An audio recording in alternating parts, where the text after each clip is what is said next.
Bonjour à toutes et à tous, ça va bien? Ça va? Bien? Ok, j'espère. Parce qu'on va commencer fort ce matin.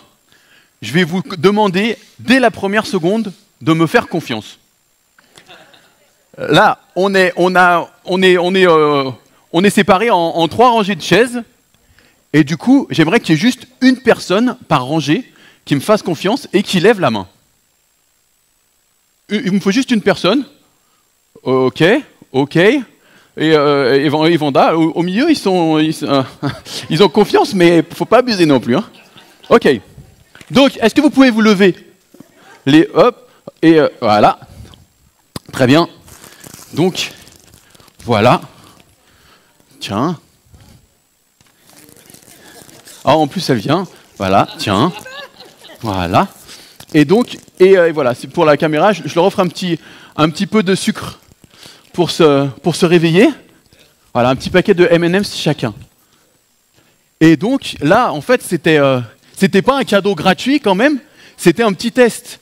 Et à chacune des personnes, eh ben, il y a eu un merci, il y a eu un geste de tête, il y a eu une attitude pour remercier.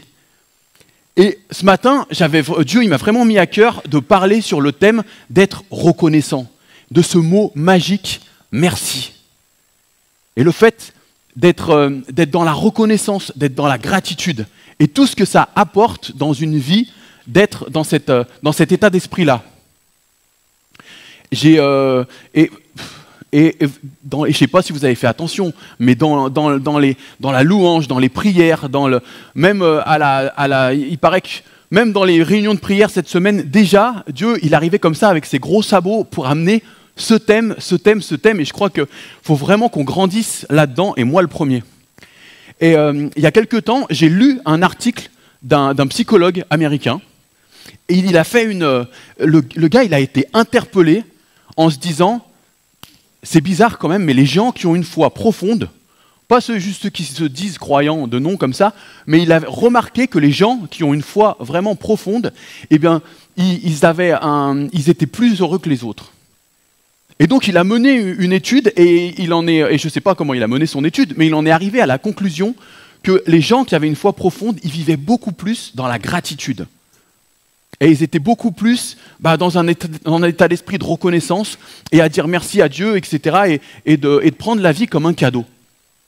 Et du coup, il a fait une étude pour prouver ses dires quelque part, et il a pris plusieurs centaines de personnes, un bon échantillon de personnes, et il leur a demandé à chacun il les a séparés en 3 groupes, comme nous ce matin, là, avec les M&M's, et il leur a demandé de faire un exercice, de faire un journal. Au premier groupe, il leur a demandé de consigner sur le journal toutes les choses difficiles qu'ils ont vécues dans la journée, toutes leurs tristesses, tous leurs sujets d'inquiétude et tous les problèmes qu'ils ont eu à résoudre. Premier groupe.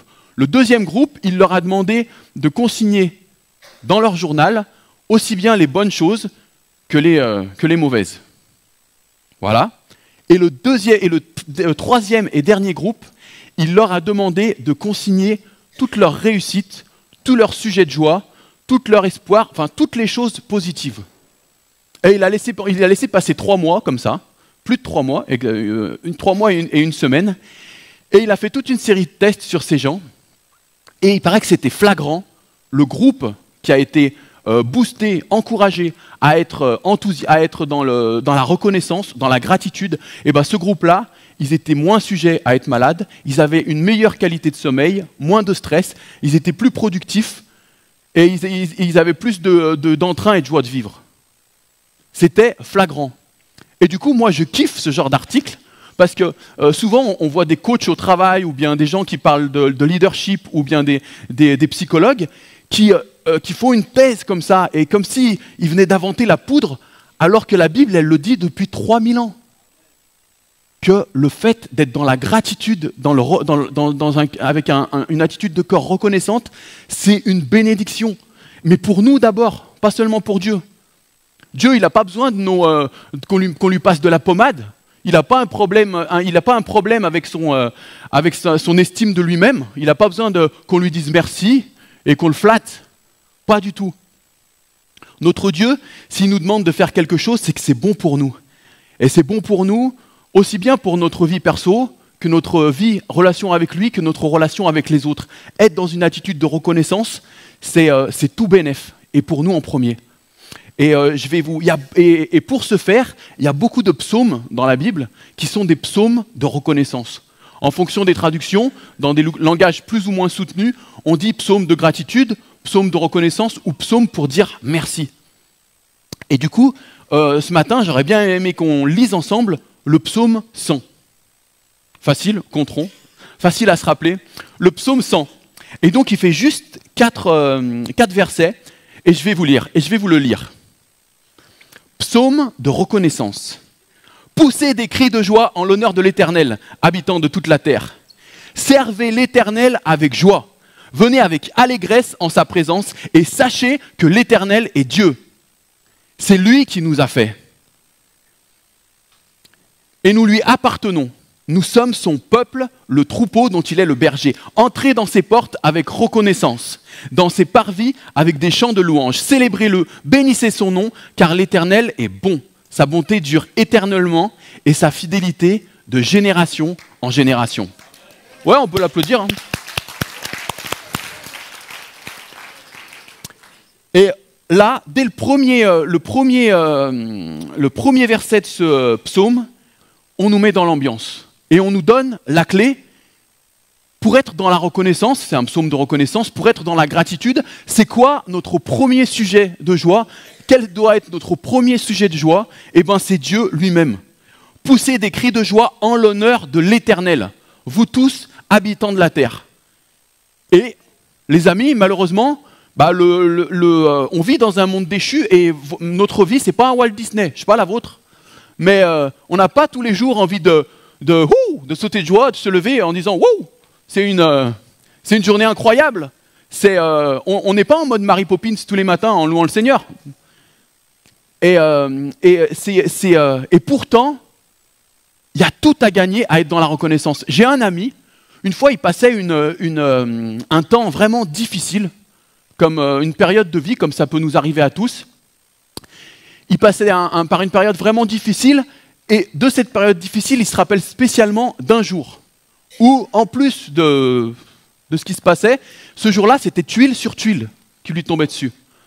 Et le genre de jour où tu te dis, mais j'aurais mieux fait de rester couché ce matin. Et il est rentré chez lui un peu tout découragé, peut-être de mauvaise humeur, je ne sais pas. Mais pour couronner le tout, il s'est pris la tête avec sa femme. Allez, une dispute bonus, quoi.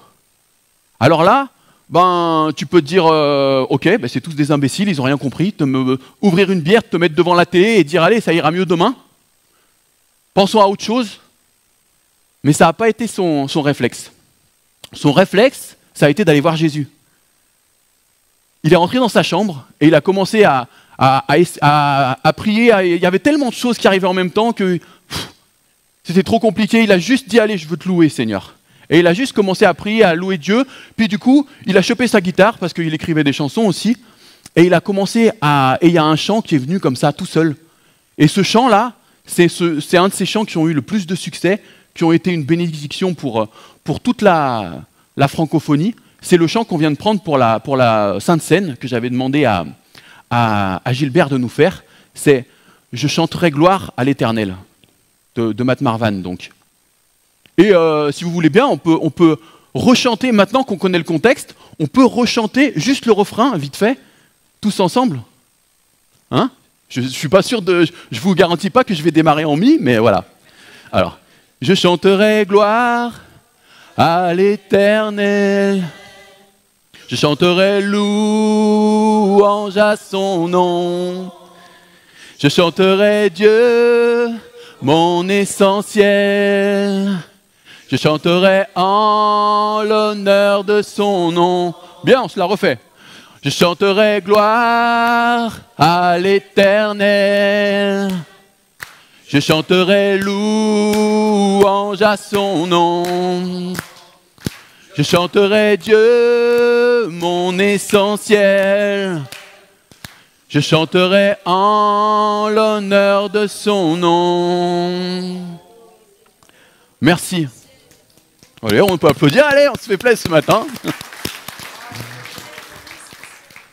Et c'est ça, notre bonheur et le fait d'être dans la reconnaissance, ça ne dépend pas des circonstances. Ça dépend de notre Dieu, quelles que soient les circonstances. Et cette force-là de la foi, ça permettait à Job, quelles que soient les galères, de dire « mais mon Rédempteur, il vit ». Ça permettait aux premiers chrétiens de ne pas renier leur foi et de préférer aller dans l'arène plutôt que d'abandonner leur Seigneur. C'est une reconnaissance, c'est une force de foi, c'est quelque chose qu'on a du mal à comprendre et à saisir avec une intelligence humaine.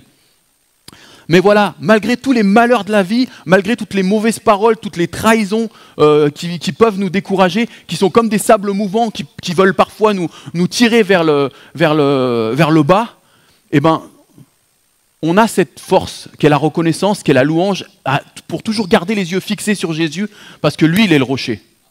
Et lui, il est celui sur qui on peut s'appuyer et grâce auquel on ne coulera pas. Et on va continuer dans le deuxième, un petit peu plus loin dans ce psaume. Et au verset 3, il est dit « Sachez que l'Éternel est Dieu. C'est lui qui nous a fait et nous lui appartenons.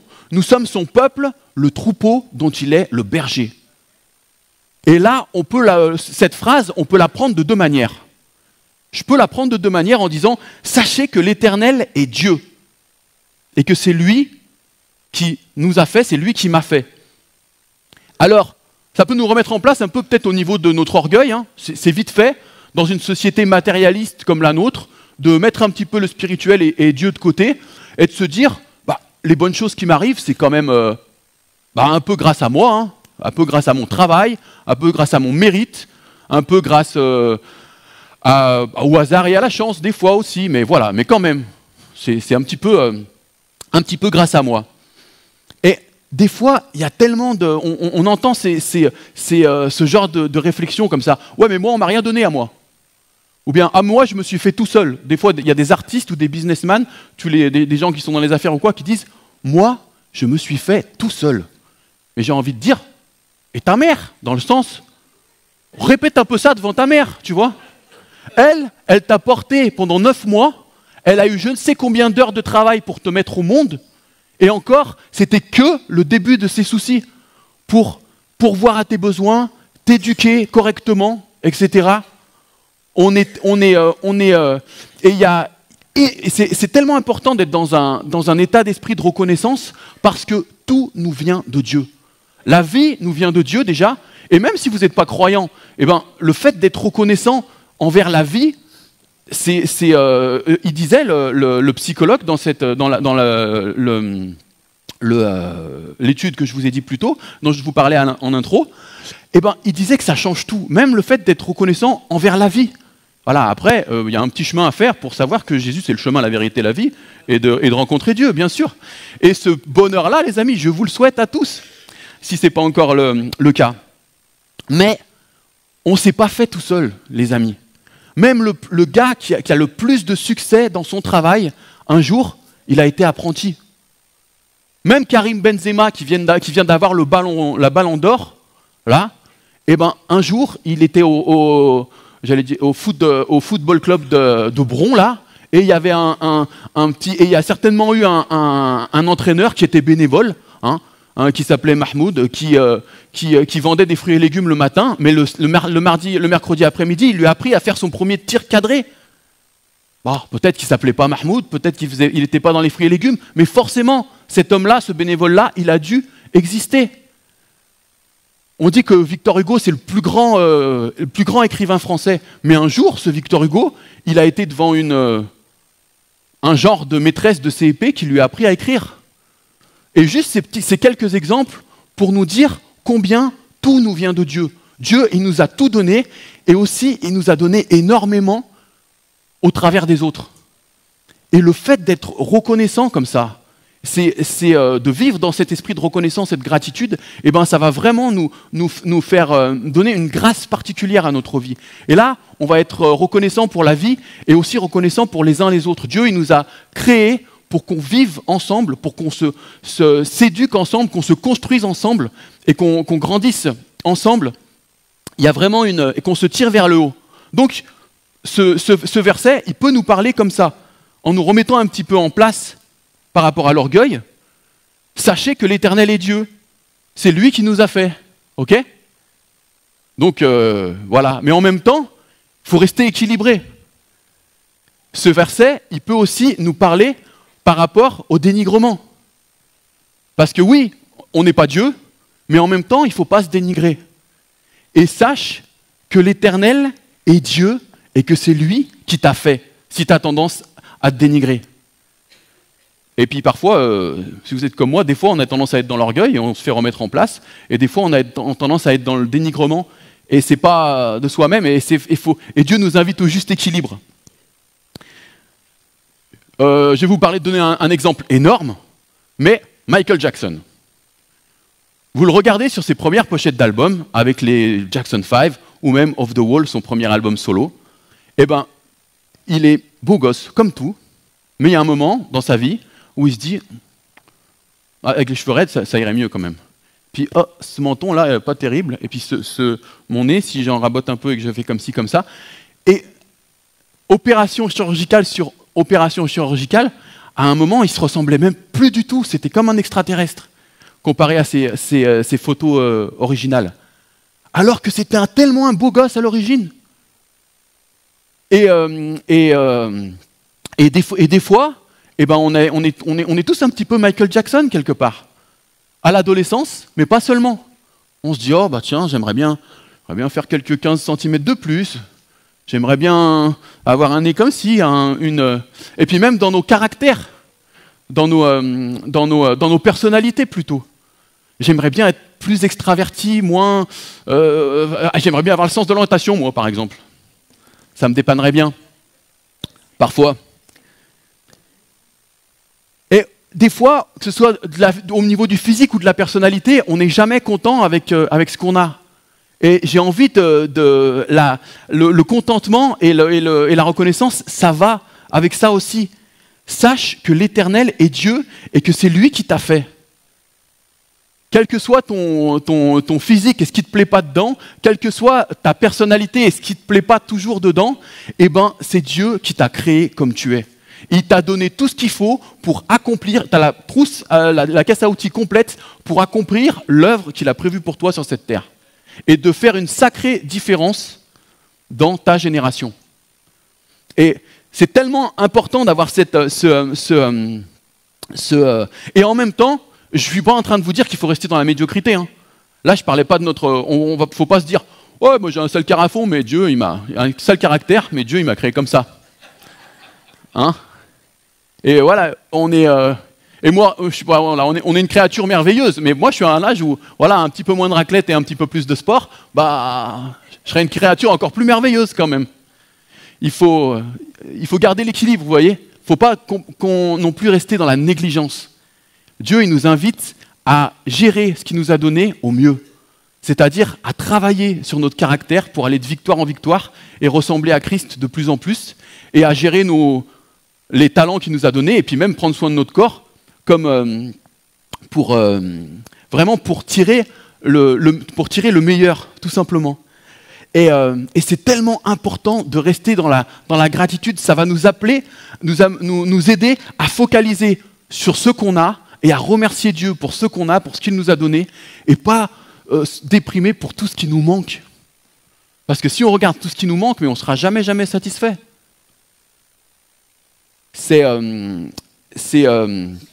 Et du coup, ça marche à tous les niveaux. Eh bien, sois satisfait avec ce que Dieu t'a donné au niveau de ta personnalité et au niveau de tes dons et tes talents, parce que c'est pleinement suffisant. Et ça marche dans ton couple aussi. Hein, et vous allez inverser pour les femmes. Mais voilà, ta femme, elle ne peut pas être la meilleure au travail, la fée du logis, Miss France, la plus spirituelle. Et voilà, et des fois, avec certains, il y a tellement d'exigences qu'il n'y a plus assez de doigts. Et toi-même, tu n'es pas le plus beau, tu n'es pas le plus fort, tu n'as pas toutes les qualités que tu exiges de l'autre. Et dans le couple et dans nos relations, c'est tellement important de ne pas se focaliser sur ce qui manque à l'autre, mais sur ce qu'il a. Et d'être reconnaissant et de le dire. Je sais pas si vous... j'ai parlé des maris, mais ça marche aussi pour les femmes. Hein. On fait le transfert. Et c'est tellement important de le dire, de le proclamer. Mais est-ce que vous avez dit à votre femme que c'était une beauté cette semaine? Est-ce que vous avez... Il y a ma femme qui me fait des bravos derrière. Ouais. Non. Non, mais est-ce que vous avez... est-ce que vous l'encouragez sur toutes des traits de caractère, des choses qui sont des bénédictions pour vous et qui vous inspirent? Et c'est important d'avoir du contentement et de se réjouir des gens qui sont autour de nous et des cadeaux que Dieu nous a fait au travers des gens qui sont autour de nous. Les enfants, vos enfants ou vos amis, c'est pareil. Moi, j'ai travaillé avec des jeunes pendant, je sais pas, j'arrête de compter, mais j'ai croisé trop de jeunes qui étaient comme cassés dans leur identité parce qu'ils n'arrivaient pas à rentrer dans les critères de leurs parents. Leurs parents, au lieu de les aimer pour qui ils étaient, eh ben, ils auraient bien aimé que leur fils il soit avocat ou qu'il soit docteur ou qu'il ait telle et telle aptitude sportive ou telle et telle... Mais l'enfant, il est comme il est, avec les talents que Dieu lui a donnés. Et si tu n'as pas un avocat, ben, tu peux avoir un petit plombier qui est très, très heureux et qui mène une vie parfaitement épanouie. Et pareil pour le sport et pareil pour toutes les catégories. À chacun, nous, on doit juste accompagner nos enfants, les encourager pour qu'ils trouvent leur voie avec les dons et les talents que Dieu leur a donnés. Et c'est tellement important, déjà, de s'accepter tel qu'on est pour tirer le meilleur des dons que Dieu nous a donnés, et aussi d'accepter l'autre, que ce soit notre conjoint, nos enfants, nos amis, etc. Vraiment... être reconnaissant de manière large pour la vie en général. Est-ce que on peut faire une petite minute de silence là, et que tu peux trouver un sujet de reconnaissance, que ce soit dans tes proches, dans quelque chose que Dieu t'a donné, ou quelque chose d'immatériel même. Mais est-ce que tu peux te réjouir dans la semaine passée, ou dans les 2 semaines passées, vraiment d'un cadeau de Dieu tout particulier? Je vous laisse une minute de silence et je vous laisse lever la main quand vous l'avez, ce sujet de reconnaissance. Faites pas trop compliqué non plus. Hein. Levez les mains, on les garde en l'air. Hop, moi je lève la main et tout. Ça, hop. Sujet de reconnaissance. Ok, bon, vous n'êtes pas motivé de lever la main, c'est pas grave, on va pas se battre. Mais alors, ce sujet-là, eh ben, partagez-le avec votre voisin de derrière ou quelqu'un que vous ne connaissez pas forcément, votre voisin de derrière ou votre voisin de gauche ou de droite. Hop, on reprend une minute pour ça. Soyez généreux, partagez des sujets de reconnaissance.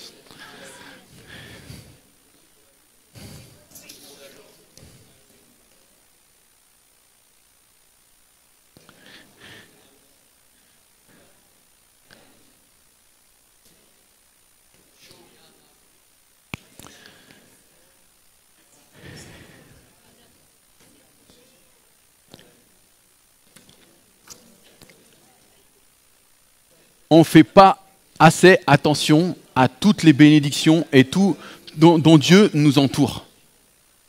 Le vrai bonheur, les amis, c'est pas d'avoir une Lamborghini avec une maison et avec la piscine. Hein.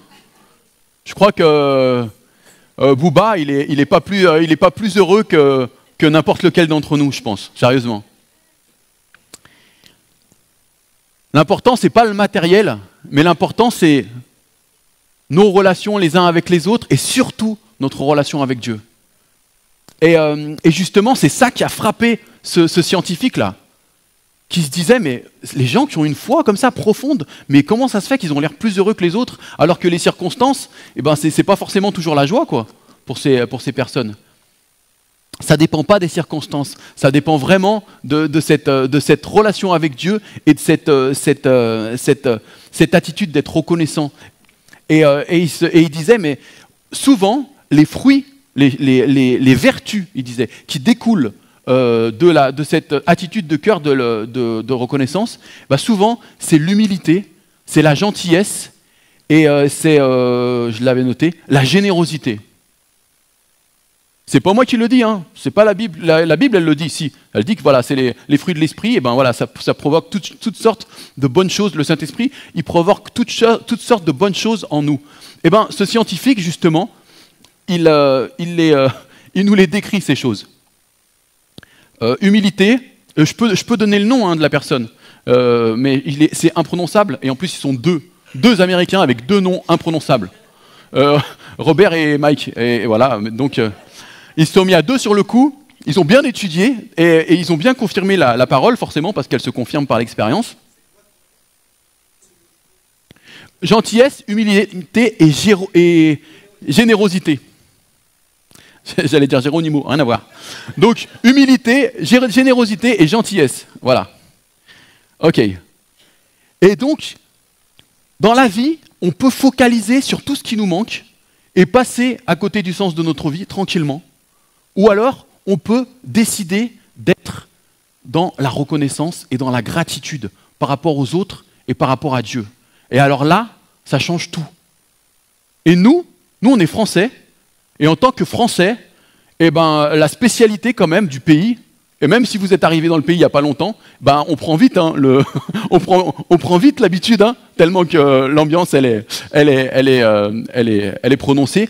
Mais c'est tellement facile de râler, de se plaindre, de partager notre mauvaise humeur contagieuse. Et puis voilà, d'être dans la revendication, oui mais c'est pas normal, c'est un scandale, etc. pour toutes les toutes petites contrariétés de la vie. Mais le fait de s'émerveiller, de considérer la vie et d'avoir envie de dire merci à celui qui la donne, eh ben c'est complètement l'état d'esprit inverse. Et du coup, ce dont on parlait là, la gratitude, la reconnaissance, c'est vraiment une attitude de cœur inverse et c'est un choix. C'est un choix qu'on peut faire, qu'on doit faire tous les matins. Et il y a plein de petites choses, plein de petites bénédictions qu'on voit même plus. Une fois, je parlais avec un gars, il était, à cause de raisons de santé, il devait faire un régime sans sel. Et le gars, il a réalisé, le sel, ça vaut rien. Avec 5 € de sel, t'achètes du sel pour 1 an et demi. Et il réalisait combien le sel, c'était précieux en fait. Il disait, mais, waouh, mais en fait, j'aimais tellement le sel, il y en avait tellement partout, j'y faisais même pas attention. Mais une entrecôte sans sel, une soupe sans sel, une salade sans sel, et vraiment, je réalisais, je dis, mais c'est vrai, on ne fait plus attention au sel, mais pourtant, ça donne du goût à tout. Et ça fait penser, bien sûr, à ce verset qui dit « Vous êtes le sel de la terre ». Vous êtes la lumière du monde, mais vous êtes appelés, en tant qu'enfants de Dieu, à être ceux qui donnent du goût au monde, à la création et à la vie. Et justement, on est appelés à être ceux qui marchent dans l'esprit opposé. C'est tellement facile de se plaindre et de gna gna gna, de voir toujours le verre à moitié vide. Mais on est appelés à être des enfants de lumière qui vivent dans la gratitude. On a un choix à faire entre vivre dans la gratitude ou dans notre suffisance. Et c'est triste de vivre tout seul dans sa suffisance, les amis. On a besoin de vivre dans la gratitude par rapport à Dieu et par rapport aux autres, et ça change la vie, les amis. Je vous promets que que quand on cultive cet état d'esprit de gratitude et qu'on sait dire merci aux gens, on sait, des fois on voit, bah tiens, un tel il est bien habillé, ou bien un tel il m'a fait un petit truc sympa, je parle au travail ou quoi, ou bien un tel, bah, j'aime bien son trait de caractère, mais on le dit jamais. Parce que chez nous, on a peu cette culture de l'encouragement et de faire des compliments, ou bien de dire ce qu'on apprécie chez les autres. Mais c'est tellement important, les amis. Et du coup, moi je vous mets au défi de cultiver, et je me mets au défi aussi, je me dis, Lucas, il faut que tu cultives cet esprit de générosité en encouragement et cet esprit de gratitude par rapport à Dieu, mais par rapport aux autres aussi. Ce mot magique qui dit merci, et merci vraiment, et qui explique pourquoi on dit merci, on l'utilise pas assez. Et je vous promets que si on cultive cette attitude envers Dieu, envers notre vie, envers notre famille, envers nos amis et nos collègues, eh ben, ils vont voir la différence. Et il n'y aura pas besoin de dire Jésus à toutes les 2 phrases, mais il va y avoir des questions qui vont se lever en disant « Mais toi, tu es différent des autres. Comment ça se fait que tu es comme ça ?» Et il va y avoir des boulevards qui vont s'ouvrir pour témoigner. Et en plus de tous les bénéfices que les scientifiques ont notés, baisse du stress, meilleure qualité du sommeil. Qu'est-ce que j'ai dit encore? Moins